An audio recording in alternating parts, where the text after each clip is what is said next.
On this episode of Money Matters with Jim Doyle, are your advisors playing on the same team? Our guests Victor Yoshida, Brian Rudy, and Claire Sutton share their professional advice. Plan more, worry less. This is Money Matters with Jim Doyle.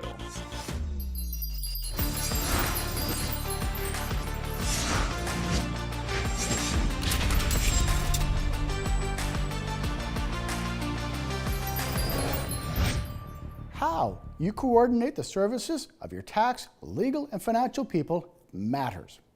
We're witnessing a seismic shift as clients seek a more integrative approach to the professional services they receive. This is especially relevant for family businesses as they adapt to changing economies, looking to ensure not only the health of their businesses, but the family's financial futures as well. That's why I brought together a dream team to tell you how to get more. But first, let's go to Paige as we introduce the team concept of working with your tax, legal, and financial professionals. How important is it to you that your advisory team work together? That would be your financial planner, your lawyer, your accountant. Well, I think unless all three are on the same page, then you're at a disadvantage.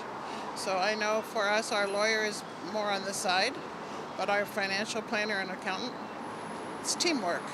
It's teamwork all the way. I think it's a great idea. If anything, it would provide for more sort of an integrated, value-added type of service that a team of professional advisors could provide to me and my portfolio of my needs, I guess. Well, I guess everybody should have their investment advisors, the accountant. You always have to liaise with them for all the financial advice.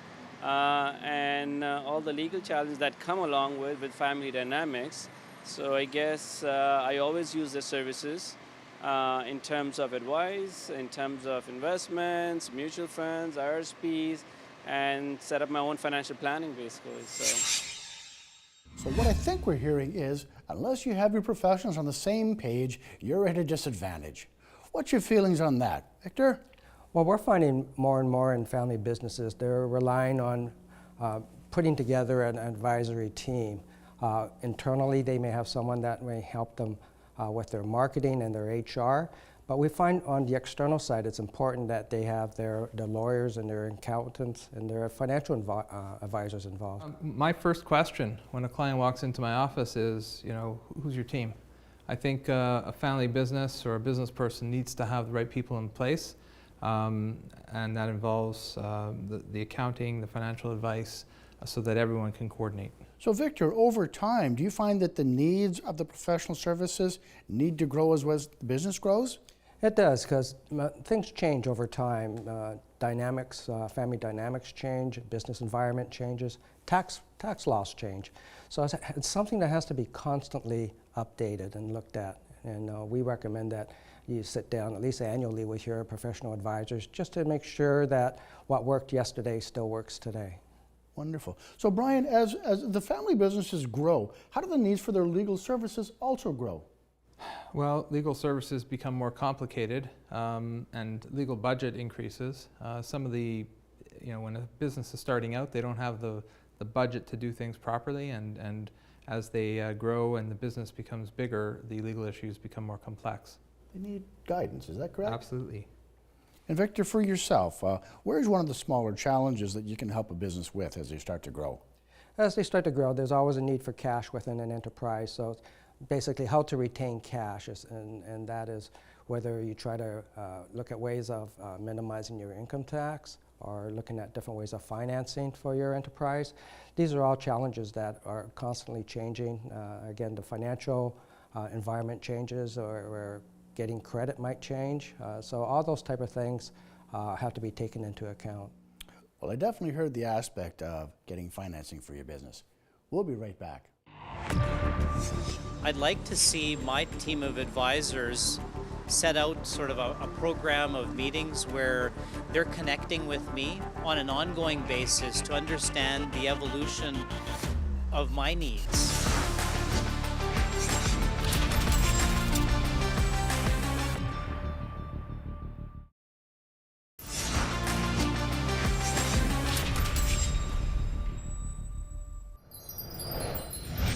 this segment, we're talking about upping the ante and building deeper relationships with your professional advisors. Where do you think that starts? I think it starts with a meeting and a discussion, and an open discussion. When I have a new client, usually nowadays it starts with an email. First thing I do is bring them in, meet them, get to know who their team is. So communication. Wonderful. So Victor, when you get referrals from other professionals, where do you take those conversations?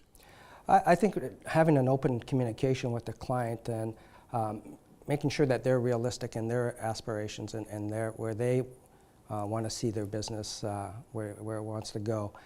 It gets even more complicated when it is a family business because there's other dynamics involved with children and things like that. So it gets a bit more complicated on family matters. Now, Victor, I like where you're going with this. I met up with Claire Sutton, a clinical therapist, to share some insights. So, what is the difference between a subject matter expert and a trusted advisor? Well, a subject matter expert is just that. They are experts in their subject matter, be it a lawyer, be it an accountant, a wealth manager, and when they're looking at the issues and challenges that companies or affluent families have, they look at it from one lens only. So is there something that we could be missing if we just go that way? When you look at it from one lens only, it's as if you're working from a silo, just looking at one piece of the puzzle.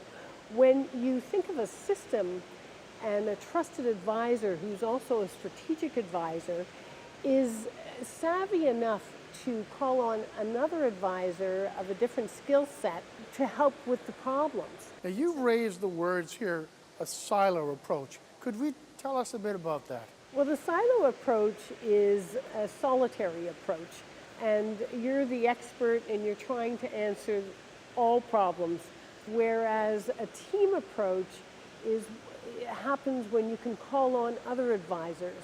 One person can't have all the answers. So they will be able to reach out to other trusted advisors with a different technical skill to help the business or the family of wealth reach their desired goals. So what I think I'm hearing is using your professionals to anticipate problems and work as a team to better serve. Absolutely. It's very much the team approach. I like this idea. How are you going to get there? So what are the risks of professional advisors looking at client issues predominantly through their professional lens?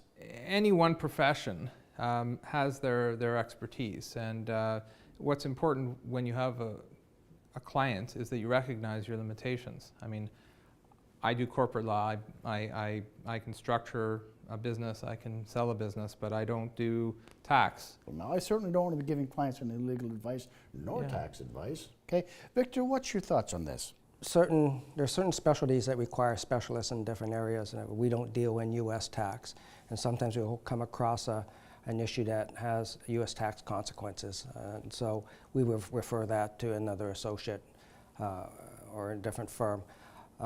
We're not experts in insurance, and so we would reach out for someone with that expertise. Using the right language. Wow. Okay. Let's go back to Paige to ask, what are you looking for from your professional advisor relationships? What would you like to see more of from your team of professional advisors? Connection. I'd like to see my team of advisors set out sort of a program of meetings where they're connecting with me on an ongoing basis to understand the evolution of my needs. I think I have a good team already, and I think I'm the go-between, so the onus is really on me to make sure that the people that I depend on get the information they seek in a timely way. Well, I guess they're very important to me as part of my life. They're the one who give me direction in terms of future planning, tax planning, advising on the markets, how they're doing. So I guess they keep me up to date, and it's very important to have financial advisors as part of your financial learning, and basically you know how the future will look like. You can plan it properly. So Victor, if clients are looking for better understanding from their professional advisors, where do you go with this? I think it's very important that each client they have a good understanding of their financial plan, the strategies involved, the risks, and the benefits of each plan. Do you think most of your clients see you as often as they should? We try to. With us, we at least want to see them once a year, or if there are changes in their situations, family dynamics or whatever. I think it's very important to keep abreast of everything. We don't see our clients as often as we like because we don't have annual returns to do, tax returns. We tend to be more transactional, at least my practice. When there's an issue, a sale of a business or a problem with the business, we get called in. So what I'm hearing is a bit more hunger for a little bit more connection. I think ideally we would be involved in the overall planning meetings, maybe a yearly meeting or a quarterly meeting. Perfect. More frequent meetings. We'll be right back. Sometimes professionals want to be everything to everybody, and so it's frustrating to have timely meetings and contact sometimes.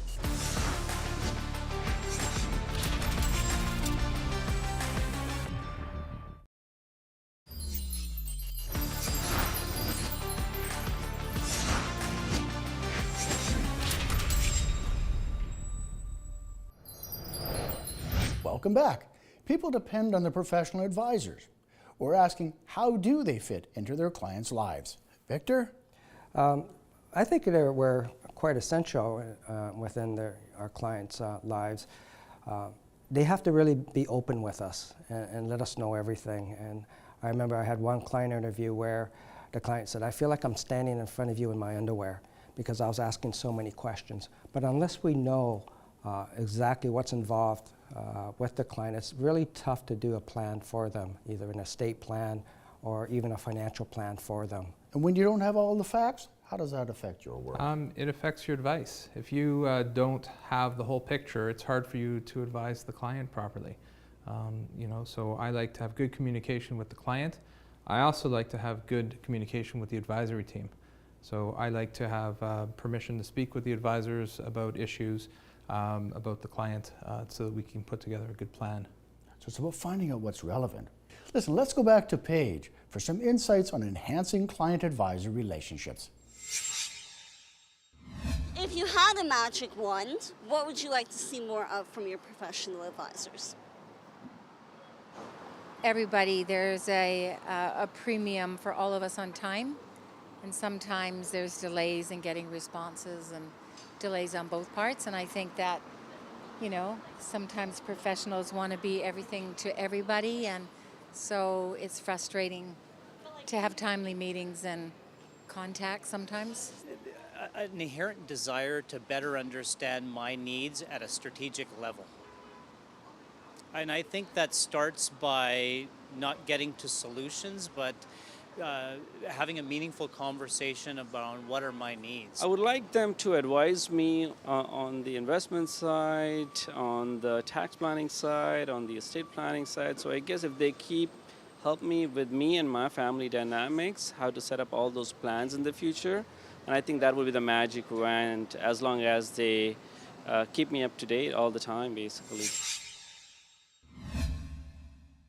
Do you think it'd be fair to say that we're hearing a little bit of frustration here? Okay. I heard some. I heard lack of communication, returning phone calls, and that is something I have to say lawyers can be guilty of. And it's one of the things that I think is important for all professionals, is to make sure you're communicating with your clients, getting back to them, and keeping that line of communication open. I think it's just being proactive, and it comes down to planning ahead of time. I think it's important that all your professional advisors are aware of changes that go on in your life or in your business. I think those are the key items that I believe that we should look into. So Brian, we talk about proactive advice, knowing what's relevant, what's changed out there. How good are clients at that? Well, clients rely on their advisors to know what's going on, because the world is so complicated. So I think it's our job to keep up with the changes, and it's our job to communicate with our clients, and our clients hopefully are open to that. Well, let's go back to Claire as she introduces us to a multidisciplinary approach to problem solving. So what's the value in taking a multidisciplinary approach to problem solving? It's an immense value, Jim. A multidisciplinary team means each professional on the team has a different skill. So be it an accountant, a lawyer, a wealth manager, a therapist. So they come together with that skill set, and they also share complementary skills. Claire, we were talking earlier, and you mentioned about solving the problems, not necessarily treating the symptoms. Right. It's always easy to take a Band-Aid approach and treat the symptom. And that's just instant gratification. It works maybe for a little bit. But what you really want to do is get to the root cause, to really dig a little deeper and find out what's really going on here. So how do we bring all of these minds to solving these types of problems? You want to have them together to figure out what needs to happen here. Where does the company or the affluent clients, where do they want to be in 5, 10, 20 years? How do they maintain their wealth and keep the family together? Now, do you find that most families want to direct their professional advisors, or are they looking for guidance and direction from those advisors? Families are looking for value-added guidance. At the same time, advisors are wanting to understand where do they want to be? What's the vision that they have? What's going to work? And how do we get them there? So solving problems so they stay solved. So Victor, in your experience, do you find that clients want to direct these conversations, or are they looking to the professional advisors for guidance? I find that they're looking for us for guidance. They're not experts in tax laws or family law. So they're looking for us to help them out, to give them some sort of path or some sort of plan for their future. But it's important that it's a two-way communication street there. Two-way. Brian, in your world? I think people want guidance, especially in complex areas. Some of these business owners know what they want to hear, but you have to tell them, the honest truth. The honest truth. Is that always a comfortable discussion? Not always, and it comes down to making sure that reality and what they want, they're the same. They're the same. Reality, that sounds a little bit painful. Listen, we're going to be right back. Communication. Oftentimes when you're dealing with families and money, it's never straight and easy. There's a lot of emotion tied to this.